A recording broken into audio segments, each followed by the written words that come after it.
Really glad to have you with us today. Hey, But for all the kids in the youth group, for everybody watching this video online, tell us a little bit about you. Tell us about where you're at and kind of what you do. all right. Well, my name is Samuel Azucena. I am from El Salvador, and I am a missionary. I actually work here in the congregation of Ahuachapan. It's a city called Ahuachapan. I know it's kind of hard to pronounce, but I think Ronnie has it right We'll now. put it up on the screen. We'll put it up on the screen You can see the subtitles so down that here. people can see it. Yeah, right down there. Yes.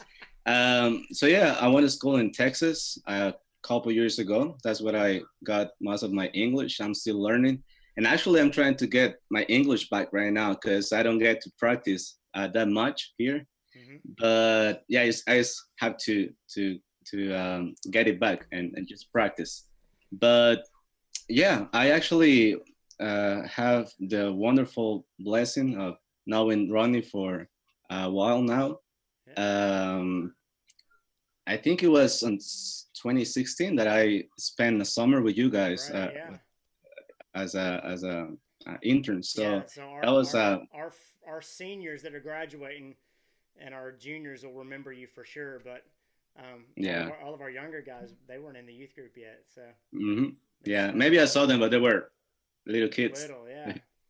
Yes. And so what I wanted people to hear from you, just because we don't get that perspective very often, Hmm. is to hear about how the virus is affecting you guys, and the kinds of ministry that you guys are doing. Um, in the midst of it, and how you've had to adjust your daily lives to accommodate that.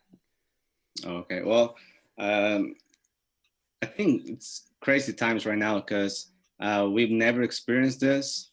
I think that we're all kind of trying to figure out how to still serve the Lord and work with the congregations here. We're under quarantine. I think that's the case for the whole world. Maybe Mm-hmm. we're all staying home, staying safe. But we're also trying to reach people through Facebook Lives. We've been recording the lessons, the Bible lessons, every Tuesday, Thursday, and Sundays.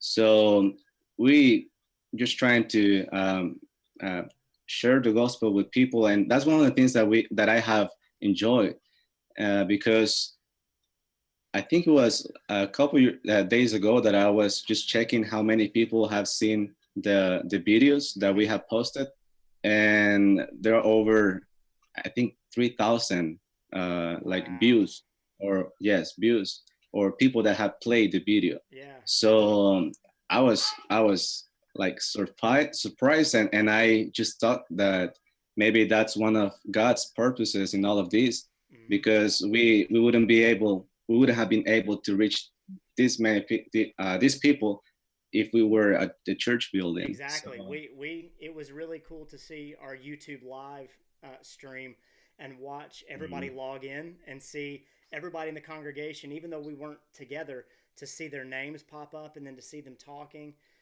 and then to also see people on there that hadn't come to the building in mhm. months, years, and to Yeah, say, oh look, they're here and they're talking and they're sharing. Um, it's just great, man. yeah, and the opportunities that maybe you've got some examples of that too, but it's been interesting to me to see the opportunities that the church being forced out of the building has caused God's people to have to think differently about ministry and how to Hmm. connect and take care of their neighbors and pay attention to things. Yep. Maybe you've seen that as well. Yeah, yeah. I think that there are a lot of lessons that we can learn from all of this, and I think we all need to try to find those lessons and be better when all of this is over. But yeah, the church here is trying to stay active, even though we don't have meetings at the church building. But we are just calling a lot of people, just trying to meet their needs, because that's something else that I can share right now, and is that right what the government has said is that no one can go out, no one can if they have a business or something, they could do it, but if you don't have to go, you don't go. Right. But the thing is that a lot of people here are in great need. Right. Like if they don't go to work one day, they don't have what to eat the next day, or they don't have enough. Right. So they work one day, and what they get from that day of work is what they will use to eat the next day. The next day, yeah.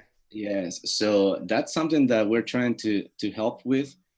We have actually made like a plan to reach these people from the congregations that are in necessity or needs, and we have helped them with food and personal items, and so yeah, that's something else that we have seen here, and we're trying to do that something for them. Sure. So are they like here?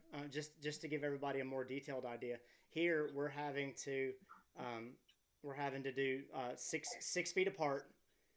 Social distancing, they're calling it, 6 feet apart, Yeah. everywhere, in buildings, especially like big buildings like Walmart and things like that. There's somebody at one door, and they count people coming in, and if there's too many people in there, you have to wait at the door until some Mm-hmm. people leave, so that there's enough room in the store for people to be spread out.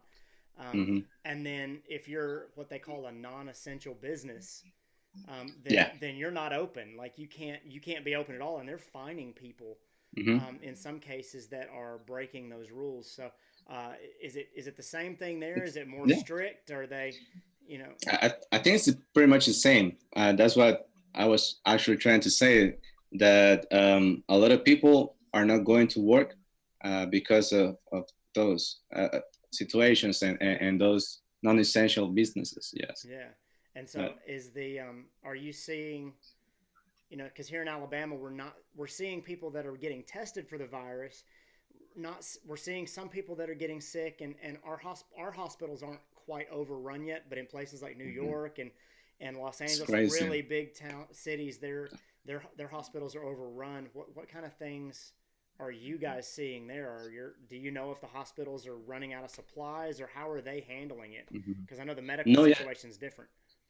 Yes.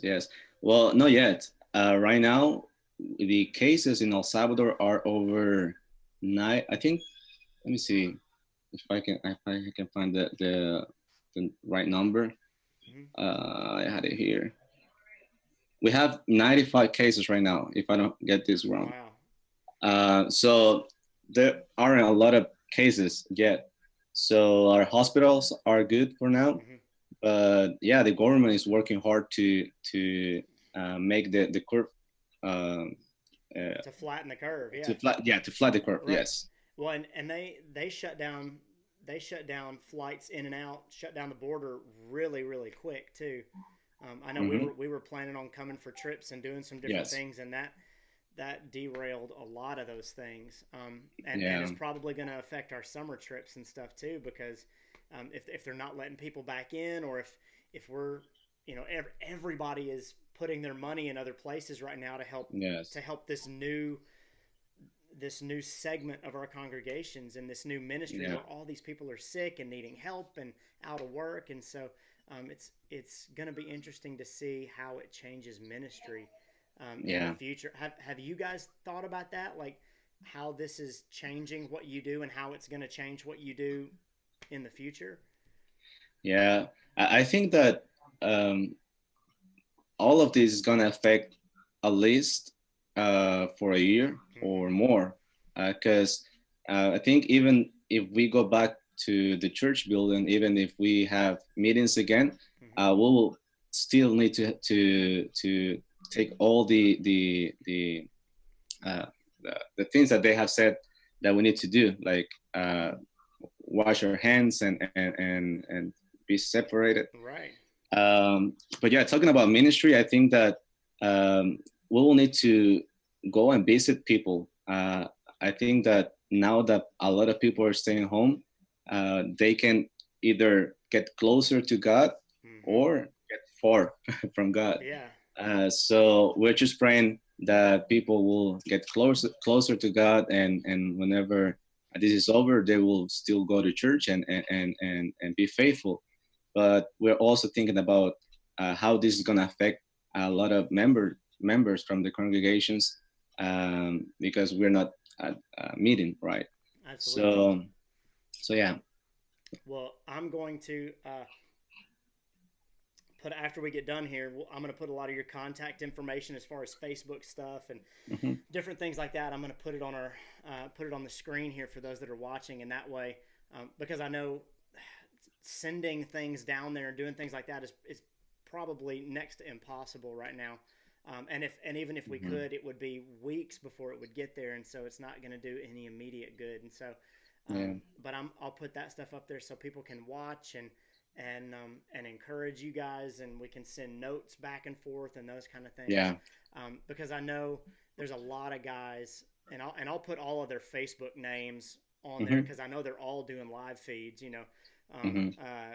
Oswaldo and you Noe and all these guys are doing these videos and Hmm. trying their best to reach out to their communities. And so we'll put all that information up there, um, and we'll definitely be praying for you guys. And but I appreciate you taking the time to share what's going on. I know there's one for those that know you and those that have been involved in going to El Salvador.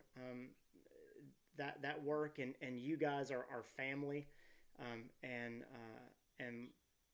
it's good to see you guys and hear what's going on and hear that you guys are doing a lot of the same things that we're doing, Hmm. and that we're doing a lot of the same things that you're doing. And so Yeah. um, we're just praying for you guys and wanting to be an encouragement, and being able to have these conversations where we can share this information with people on the internet, and so that especially for our work camp, if we don't get to do it, we want to be able to have some things that people can get involved in and educate themselves on what's going on, Yeah. because in our homes and just being able to get out a little bit, we're even watching on TV, we're only getting a little bit of what's going on, and people feel really, really isolated. And so Yeah. I appreciate you sharing with us and talking to us, and we'll try to catch up with you a little more in the future. So I Yeah. appreciate it. Thank you, man. Thanks, Thank brother. you. And I just want to say that we love you guys. We love the church in Huntsville. I think the relationship we have is very strong. The Absolutely. bond that unites us. So I'm just glad that I had this opportunity to talk to you and the kids and the congregation and there. My brain has been working hard right now because I hadn't spoken English for a long That's time. true. So yeah, I'm just trying to get my English back, but I hope at least something they understand. You did an excellent job, and we can put little subtitles at the bottom if we have to too. Okay. Okay. But I appreciate it, Yeah. brother. Take care. Take care, man.